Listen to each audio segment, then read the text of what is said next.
The big moment has arrived.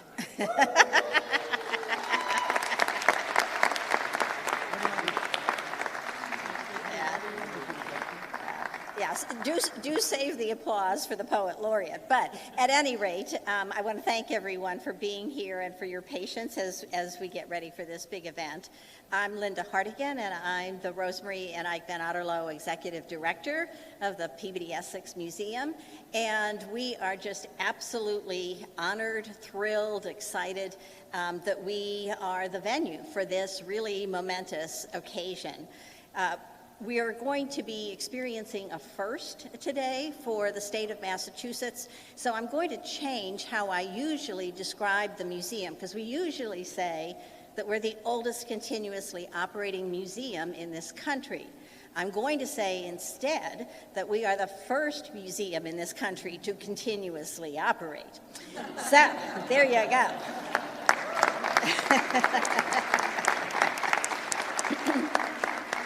And we will continue to operate in these times. So the founders of this museum were really a group of people who are incredibly curious about the world. And so what you can experience here at the museum is the expression of creativity from around the world and across so many different times and places. And so, of course, we are primarily a visual environment in terms of art and cultural objects. But creativity takes many, many different forms, and we do believe in the absolute power and intimacy and meaning of words. So we celebrate creativity in its many different forms through our programming, and I'm actually delighted to be able to say that the Poet Laureate has performed here at the Peabody Essex Museum, which is a good thing. I was relieved to hear that, actually. But, but at any rate, without further ado, as we celebrate the power and the meaning of words, I am delighted to bring to the podium someone who has been a steadfast supporter of the importance of arts and culture for the city of Salem, and that is the mayor of Salem, Dominick Pangallo. Dominick.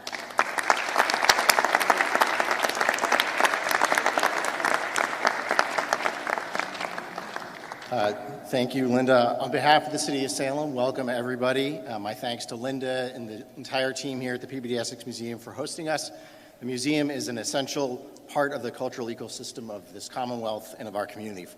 From Nathaniel Hawthorne to Charlotte Fortin to the authors and poets of our present day, Salem is incredibly proud of our literary legacy.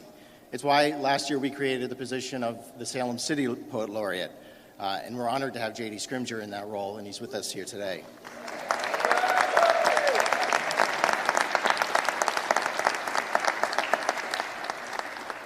We're working to elevate writers whose words celebrate who we are, what we've endured, and where we hope to go next. Words that can unite, reassure, question, and comfort, and that can inspire future generations. When we announced the Poet Laureate program here in Salem, we invited our middle school students to submit their own poems. At the 2024 State of the City, one of them, Leanna Galvin from Collins Middle School, read her poem, Sidewalks of Salem. I wanted to share her closing lines. See how the choices, the legacy of the past stands here today on an ever-brightening path. Make a choice now as you step on the cracks. Look up. There's hope when you look for it. I stand on the sidewalks and lovingly remember the unity of people walking here side by side on the sidewalks of beauty, people unified. Written in 2023, but all the more meaningful today. Look up. There's hope when you look for it. Thank you all again for joining us in Salem for this special occasion, and it gives me great pleasure to introduce someone who knows full well the power of people unified, our Governor, Maura Healey.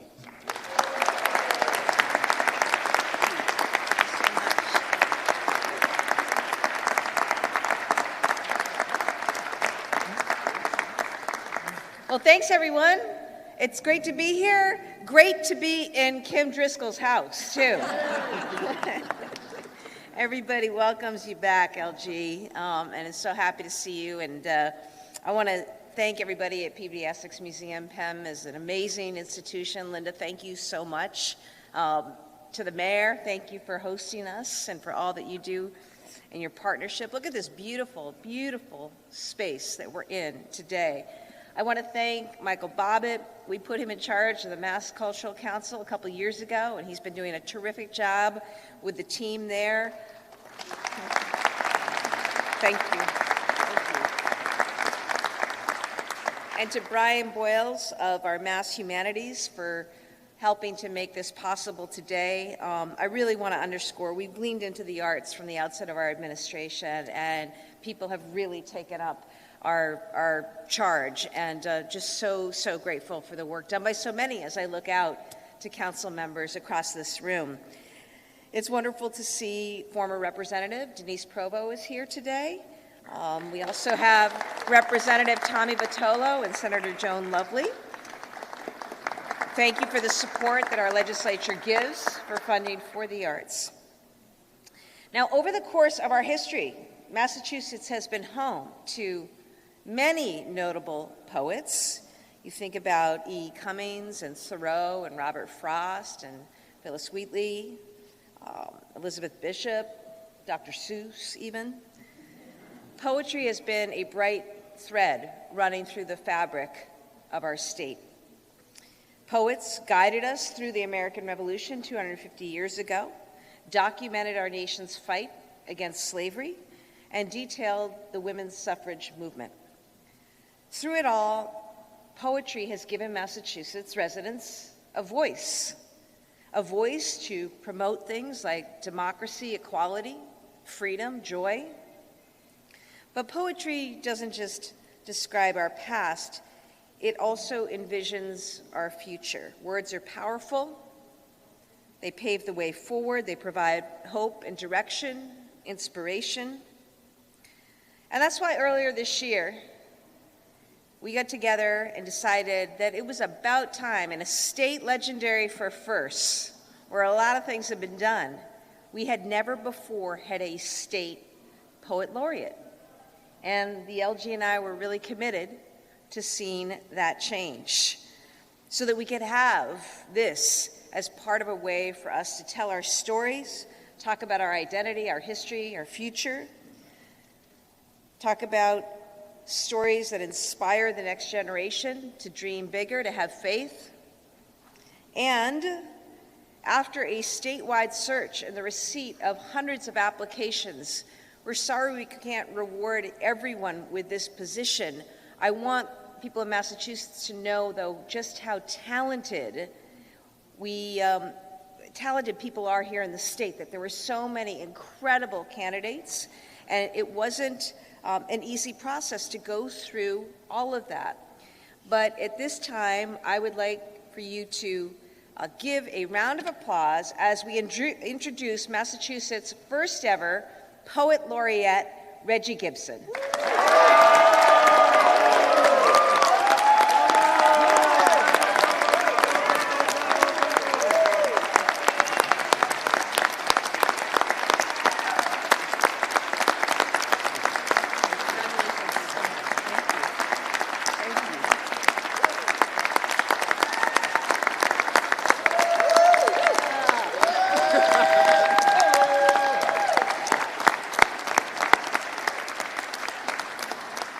This is great, and they're clapping for you, Reggie, from the rafters. I'll tell you a couple things for those of you who don't know Reggie. Reggie's an acclaimed writer, speaker, and educator whose work resonates far beyond the page. He's written countless works and performed actually all over the globe, inspiring people of all ages to think poetically and find deeper connections. As our official state poet laureate, Reggie will serve as our ambassador. He'll work in our schools, our public spaces, our community spaces to amplify poetry and creative expression in Massachusetts. And he will help us ensure that poetry continues to thrive as an important piece of our cultural landscape. And I know that particularly at this time, he will make sure that poetry continues to serve as a powerful cultural reference. Congratulations, Reggie. Thank you for taking on this really awesome responsibility. We know you will do a tremendous job on behalf of this state and all of its 7 million residents, and we look forward to watching as you enrich lives around the Commonwealth. Now, before we swear Reggie in, I'd like to invite up fan favorite, our Lieutenant Governor, Kim Driscoll.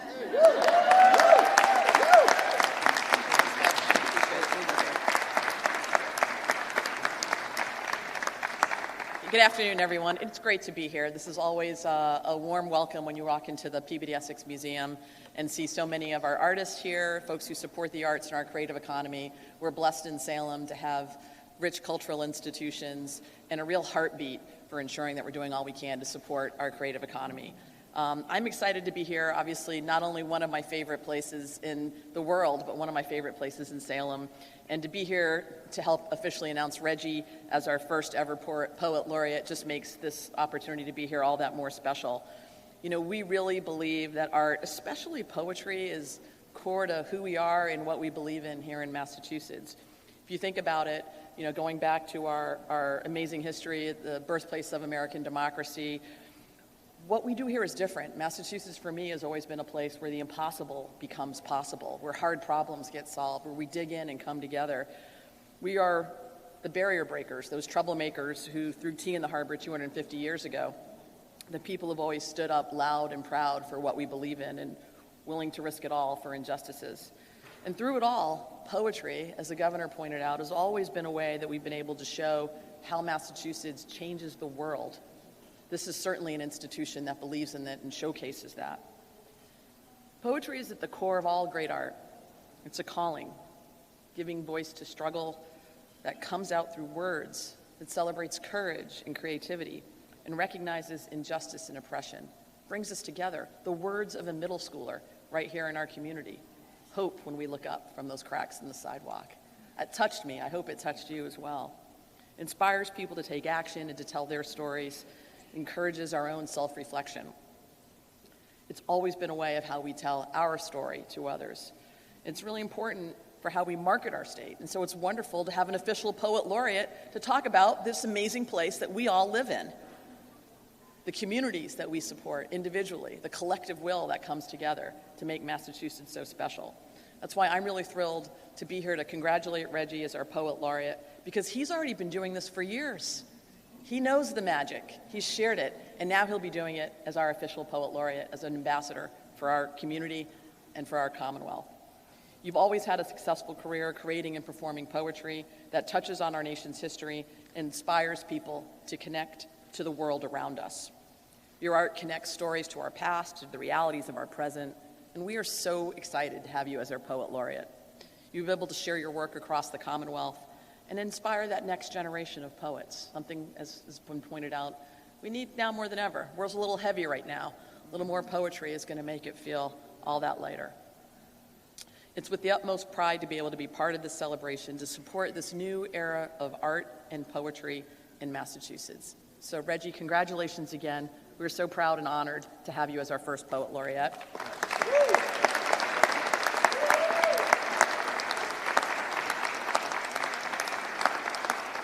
And like most things, we didn't do this alone. We put a team together to help us, and I'm so grateful that it included Michael Bobbitt. It's now my pleasure to introduce the Executive Director of the Mass Cultural Council, Michael Bobbitt.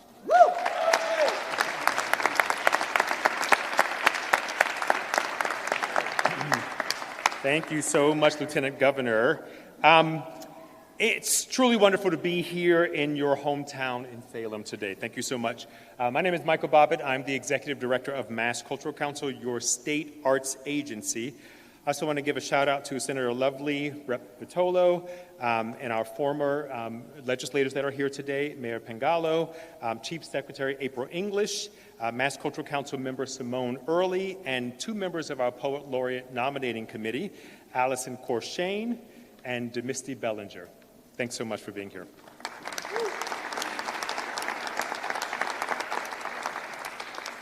We also extend a heartfelt thanks to the Healey-Driscoll administration for their leadership, vision, and unwavering partnership in making this day possible.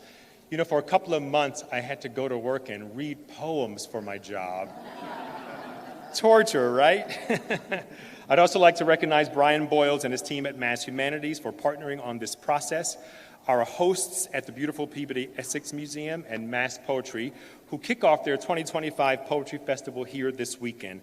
I hope you all are planning on sticking around or coming back this weekend. Governor Healey and Lieutenant Governor Driscoll, your administration has made it clear from day one the arts are essential, not just nice to have. Massachusetts' cultural sector is vital to education, mental health, economic growth, community well-being, and the soul of Massachusetts. Mass Cultural Council has always believed in the power of culture.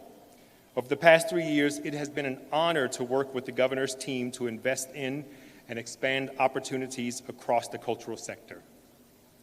The establishment of the Poet Laureate position sends a powerful message that Massachusetts believes in the transformative forces of creative language. Congratulations, Poet Laureate Reggie Gibson.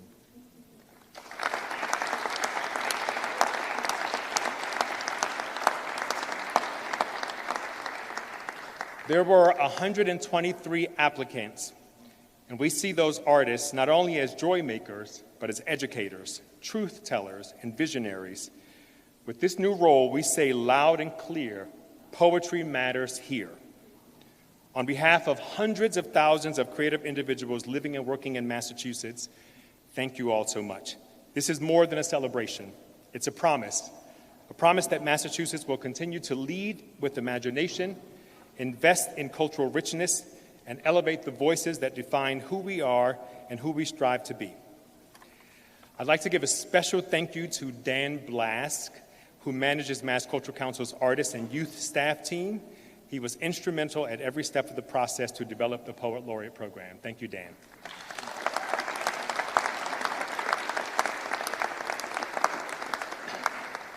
It is my pleasure to turn things over to my friend and colleague, Daniel Johnson, Executive Director of Mass Poetry.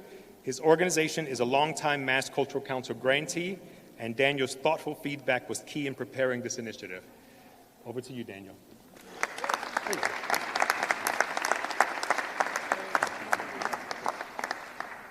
Reggie, we love you.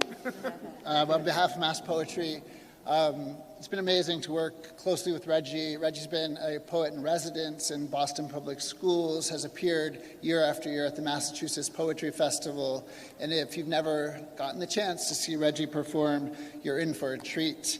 I wondered if Reggie was going to be lowered from the rafters. Like oftentimes, like Reggie knows how to enter and always to rock the mic. Thank you, Governor Healey, Lieutenant Governor Driscoll, for championing poetry and the arts. Thank you, Mass Cultural Council, Mass Humanities, for spearheading this initiative. Poetry is alive and well in Massachusetts, across the country.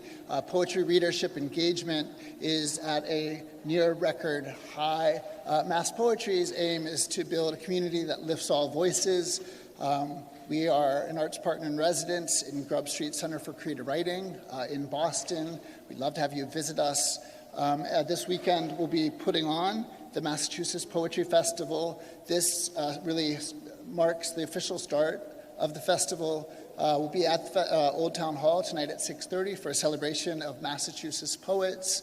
Over 60 events, including Denez Smith, Ross Gay, Marilyn Chin, and many of you who are in the room. So please check it out. I've got bookmarks for each of you. And Reggie, again, congratulations. And I'd like to turn it back over to the governor.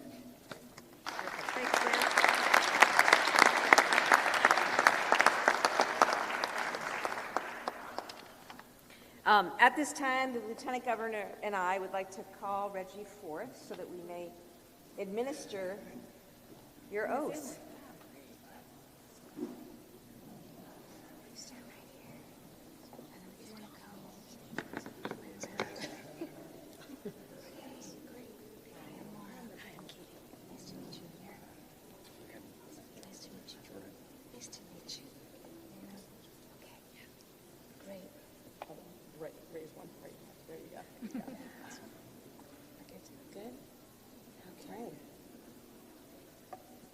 Just ask you to repeat after me. Sure. I, I, State your name. Reggie Gibson, Do solemnly affirm do solemnly affirm that I will bear true faith and allegiance that I will bear true faith and allegiance to the Commonwealth of Massachusetts to the Commonwealth of Massachusetts and will support the Constitution thereof. and will support the Constitution thereof. This I do under the pains and penalties of perjury. This I do under the pains and penalties of perjury. I, I, state your name, Reggie Gibson, do solemnly affirm do solemnly affirm that I will faithfully and impartially that I will faithfully and impartially discharge and perform discharge and perform all the duties incumbent upon me all the duties incumbent upon me as Poet Laureate of as Massachusetts, Poet Laureate of Massachusetts, according to the best of my abilities and understanding, according to the best of my abilities and understanding, agreeably agreeably to the rules and regulations of To the the rules- Constitution to the rules and regulations of the Constitution and the laws of this Commonwealth. and the laws of this Commonwealth. This I do under the pains and penalties of perjury. This I do under the pains and penalties of perjury. I I, Reggie Gibson, do solemnly affirm do solemnly affirm that I will support the Constitution of the United States. that I will support the Constitution of the United States, that I will support the Constitution of the United States.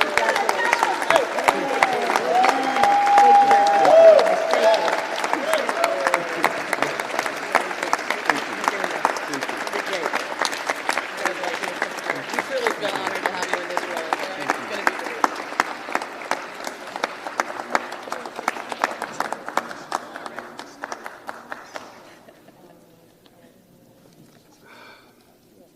When I was asked to be sworn in, I asked that I be sworn in on this.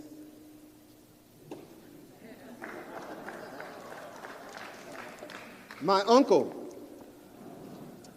gave me this when I was 7 years old. It has been with me to every country I've gone to, most of the schools I've taught at, and it is never far from my side. For those of you young people who have not seen such a thing, it's called a dictionary. For me, it's where the words lived. My uncle, who was a drug abuser in Mississippi, believed he had nothing to offer. And he came to me and he gave me this book for my birthday because he could not afford anything else. And he said, and I'm not going to use the expletive he used, but what he said was, "You're pretty good with those words. I've got no use for this. Take this." It took me 3 years to read this book from front to back, and it was there that I discovered that words are gateways and palaces of imagination that can lead us from where we find ourselves to where we can go. That they have primary, secondary, more meanings, and that if we can combine them, we might have a lock that we can pick with them, and it will open us up to other people and open us up to vistas within ourselves. I also discovered that words do not have meanings. What they have is usage and definition. How we live them gives them meaning. How we walk with them gives them meaning. What we do with them gives them meaning. I wrote something for us, people of the Commonwealth. I will perform this tomorrow at the BUR Festival. It is part of a longer piece called Massachusetts, A Song of Itself, Revolution and Resilience. Because we are both revolutionary and resilient. There is a song in this land, a melody threaded like marrow through its prehistoric bones, a song born beneath Pleistocene ice sheet, etched into glacial lake, scored into every stone. Can you hear it? Feel it trill from deposited till and kettle pond, upwell from each elm and birch, from oak and pine, from black and blue spruce, sugar maple, sycamore, and sassafras. It rises from oak and ash, from every lady fern and foam flower thriving in forest shade, from each blade of rye, stilt, mully, and bleached beach grass. Don't you hear it? Cantillating from coastline, smelling of Atlantic brine, brimming from its many living waters. The Merriwesquamac, the Missitook, the Chicopee, the Neponset, the Monotiquat, the Quinnipiac, the Wewiantic, the Agwam, and the Assabet. It belts and bellows, resounds, billows, echoes from Skiff Hill to Mount Everett, from Greylock to Great Blue. It sings to you. It sang through the First Peoples too. The Wampanoag, the Nipmuc, the Namkiog, the Pinnacook, the Mahican, the Nauset, the Pocumtuck, the Abenaki, and yes, the Massachusetts. A song older than human language, ancient as firefly light and hummingbird heartbeat, knitting every piece of this land into every man, woman, and two-spirit willing to hear it and be claimed by the beauties it brings. How many have heard it? So many we have neither tongue nor time to sing. But we do sing.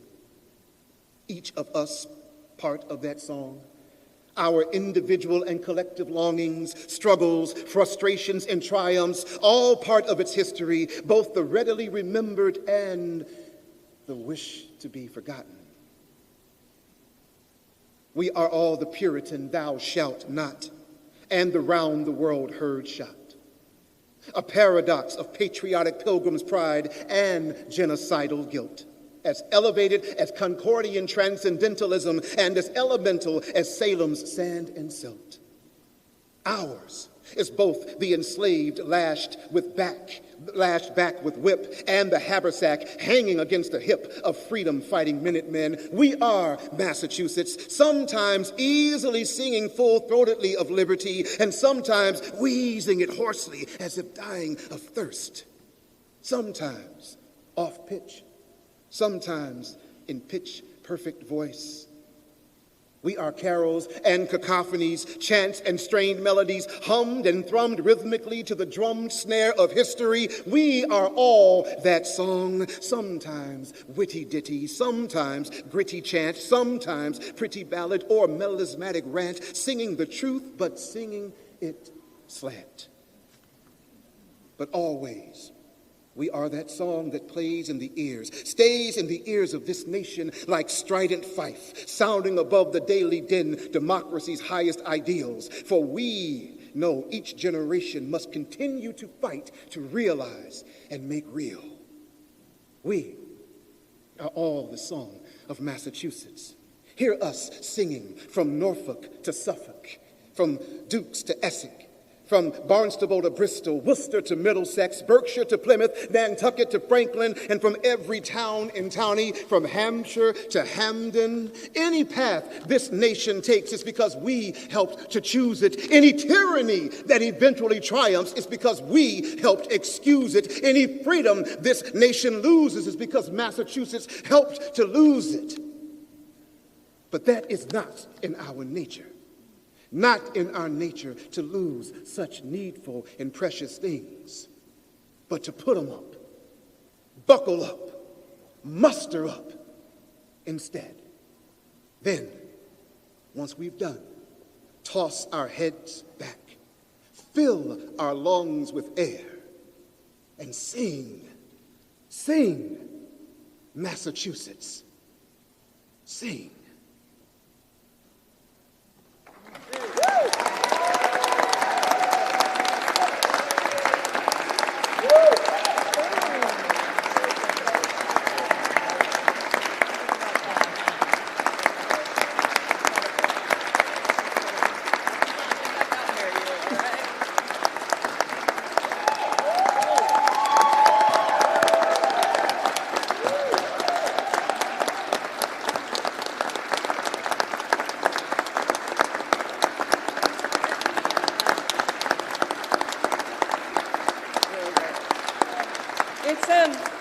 It's incredible. There are a lot of great things that Kim and I get to do.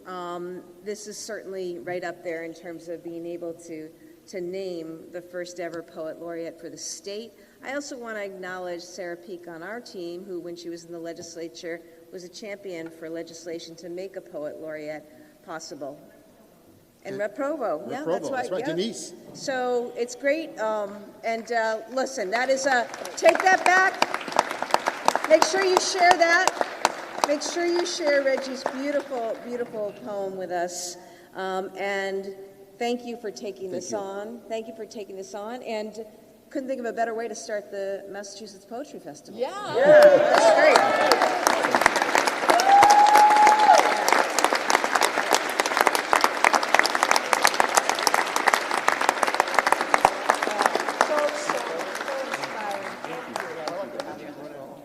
Get members of the nominating committee up and family tomorrow.